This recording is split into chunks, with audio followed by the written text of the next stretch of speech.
Hello and welcome again to the Writer Review. This is Eric, your writer, and this week we're going to be taking a look back at the 1979 movie Apocalypse Now. But in 2001 they came up with something called the Apocalypse Now Redux, which is actually what I'm going to be mostly looking into. It is a war epic movie. It's a drama that runs for 2 hours and 53 minutes. It is directed by Francis Ford Coppola. The script was also done by Francis Ford Coppola and John Milius and Michael Herr. It is also produced by Francis Ford Coppola, and it is loosely based on the short story Heart of Darkness by Joseph Conrad. The score was done by Francis Ford Coppola and his daughter Carmine. The cinematography was done by Vittorio Storaro, and it was edited by Richard Marks, Walter Murch, Gerald B. Greenberg, and Lisa Fruchtman. And it stars Martin Sheen, Marlon Brando, Robert Duvall, Frederic Forrest, Albert Hall, Sam Bottoms, Laurence Fishburne, a very young Laurence Fishburne. When they were filming the movie between 1976 until 1979, Laurence Fishburne was like only 14 years old. He's come a long way since then. Harrison Ford also is in it, and the late great Dennis Hopper. Apocalypse Now stars Martin Sheen as a U.S. intelligence officer named Captain Benjamin Willard, who's assigned to travel to Cambodia during the Vietnam War to terminate the demented Colonel Walter E. Kurtz, played by Marlon Brando.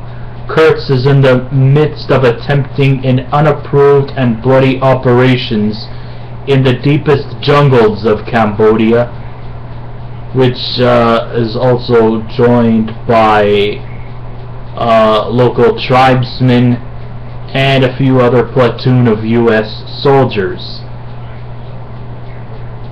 Colonel Kurtz was, of course, at one time a dedicated, decorated U.S. Marine, but because of the conditions and the harsh atmosphere of the Vietnam War, his once coherent demeanor has been completely, eternally expunged by the traumatic effects of the war, which has caused him to become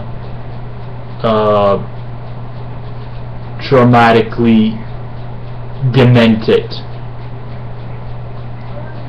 Willard is joined by staff members on a rather vulnerable U.S. Navy boat, which includes Chief, played by Albert Hall, Chef, played by Frederic Forrest, Clean, an adolescent Laurence Fishburne, and Lance, played by the late Sam Bottoms.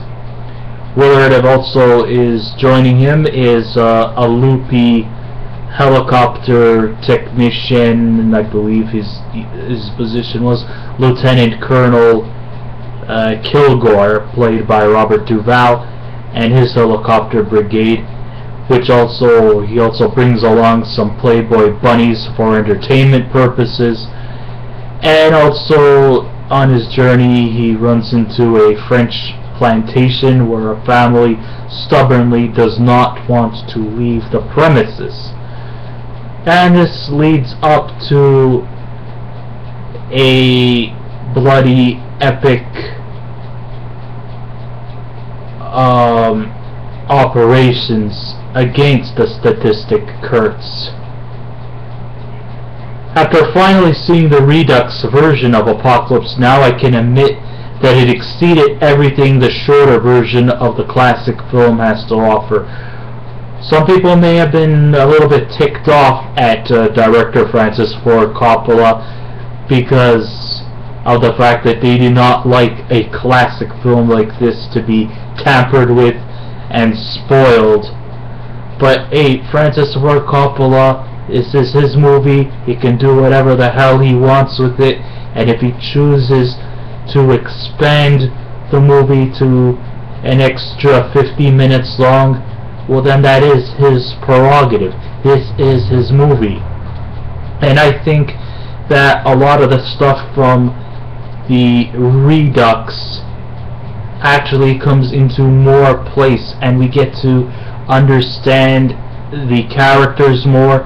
We understand the situations that they face in, that they are up against more, and we also get a further better understanding of what they're going through. You know, it's all just a matter of what to expect, and I think it pans out sublimely. It's like all the missing pieces from the original film are sewn in together to get a better gist of the film, and I think it's not a hindrance, it's more of a greater advancement to the movie. And I don't think Francis Ford Coppola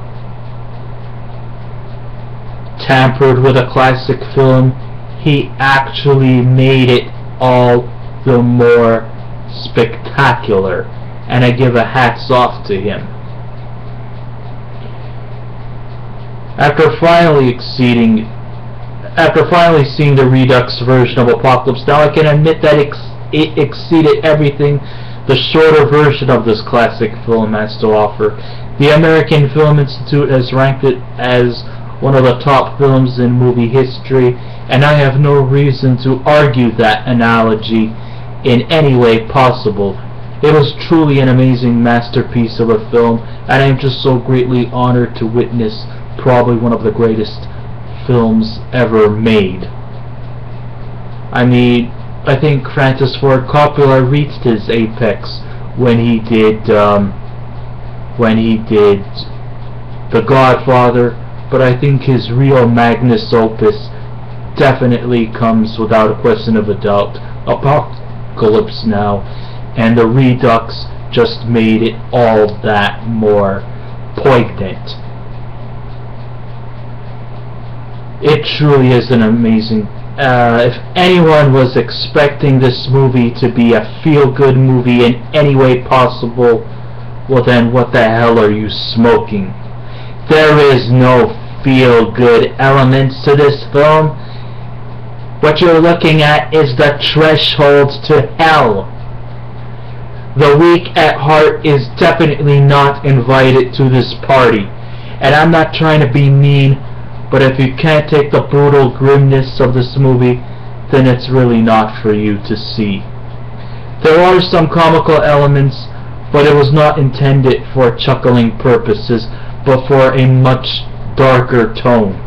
Martin Sheen, he truly delivers as Captain Willard, a hired assassin sent on a dangerous mission to track down and kill one of his own kind, Colonel Walter Kurtz, played by Marlon Brando in probably one of his demented best, who has now gone the brink of dementia and has developed an illegal operation set up in the deepest, darkest jungles in Cambodia during the Vietnam War.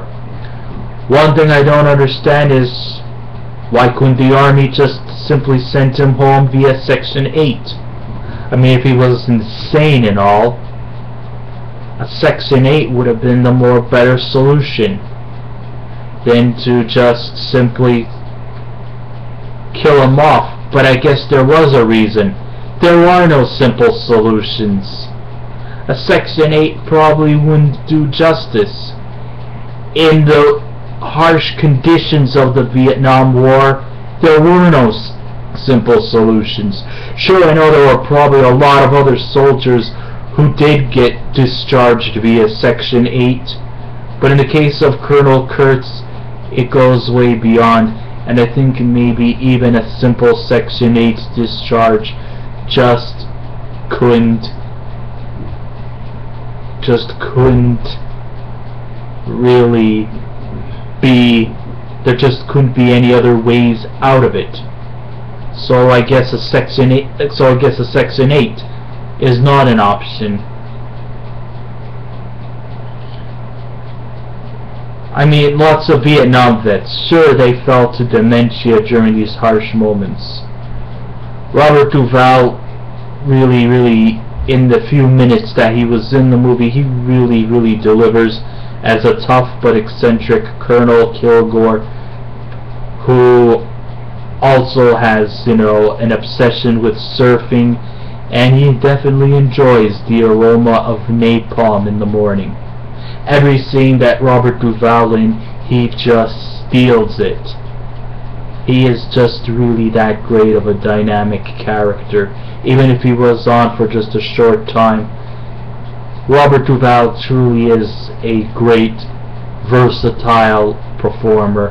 He could practically play almost anything, and here he delivers like he's never delivered before.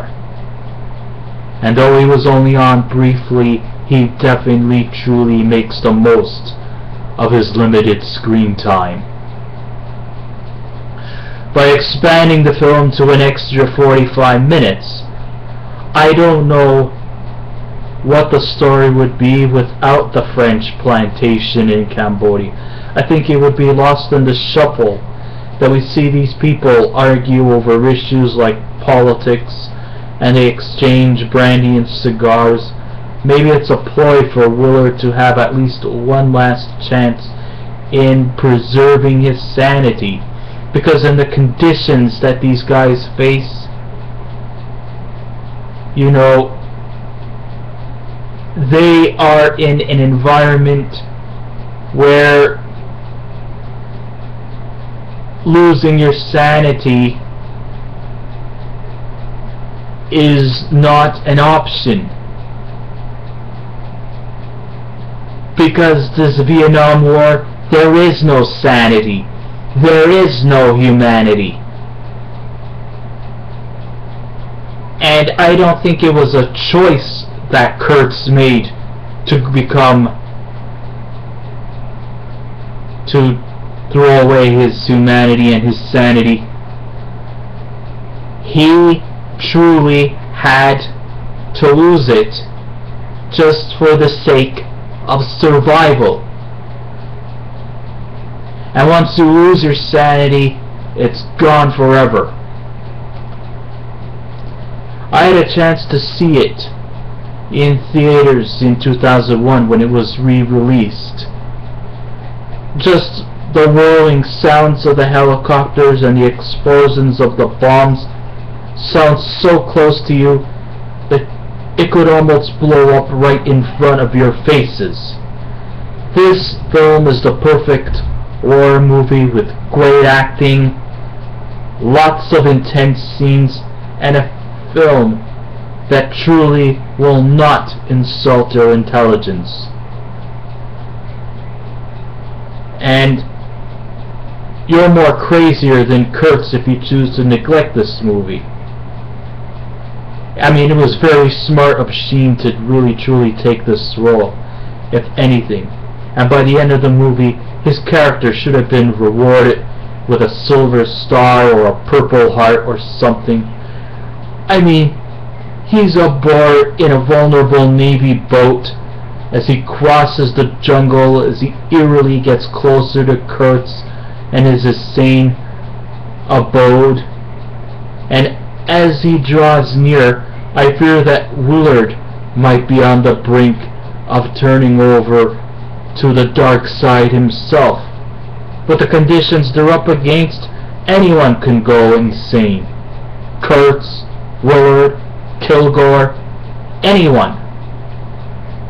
You really just can't rest on your laurels and say what will be, because what will be your end.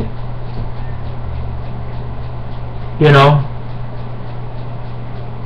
And I don't blame a person for being insane. I mean, if I was in the midst of the war, I would probably go insane as well. So without any questions or doubts, if I was to rate this movie a score out of 10, it's definitely a 10 out of 10. Well, I guess this ends my writer review. Thank you all for listening in. If you want to subscribe to my channel, please feel free to do so. You want to leave a comment, please feel free to do so. Remember, be kind, be courteous, don't be rude, and I will be back again with another writer review. So until next time, I'll keep watching those movies, and I will see you around. Take care of yourselves and each other. I know that's what Jerry Springer used to say, but I pretty much say the same thing too. So till then, goodbye.